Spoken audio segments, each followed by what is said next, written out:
In today's video, I'm going to teach you how to connect Monday.com to SharePoint. We'll walk through connecting Monday.com to Microsoft SharePoint using the official app in the marketplace. Before we start, make sure you're signed in to the correct Monday.com account and that you have permission to install apps. If your organization uses Microsoft 365, you may also be prompted to approve permissions during installation, so having an admin available can speed things up. First, head to monday.com and sign in. Once you're in, confirm you're in the right account and workspace where you want the integration available. If you manage multiple workspaces, it helps to double check the workspace name at the top so the app installs in the correct place. Using a desktop browser gives the clearest view of the marketplace and installation prompts. Next, look to the top right of your monday.com interface and click the small puzzle icon. That opens the Monday Apps Marketplace. If you don't see the icon, your permissions may be limited. An account admin can enable access or complete the install on your behalf. The marketplace is where you add official and partner-built apps to extend your boards and workflows.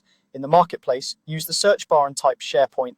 Be sure to spell it exactly, as that helps surface the official integration quickly. You should see Microsoft SharePoint appear among the top results. If you see multiple results, the official listing typically includes Microsoft branding and clear details about SharePoint file and list connections. Click Microsoft SharePoint to open the apps page. Here you can review what the integration does, any usage notes, and permissions it needs. Skimming the overview is useful so you know how it will interact with your boards and files. When you're ready, look for the Install button on the app page. Click Install App. Follow the on-screen prompts to confirm where the app should be installed, such as your account or a specific workspace. You may be asked to approve permissions that allow monday.com to connect to SharePoint. If prompted, sign in with your Microsoft 365 credentials and grant access so the integration can read and write to the appropriate SharePoint sites or libraries. Wait for the confirmation that installation is complete. That's it.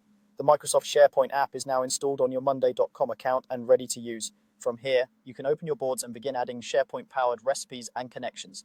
If anything doesn't appear right away, refresh your browser and confirm you're in the intended workspace. Thanks for watching and enjoy your new monday.com and SharePoint connection.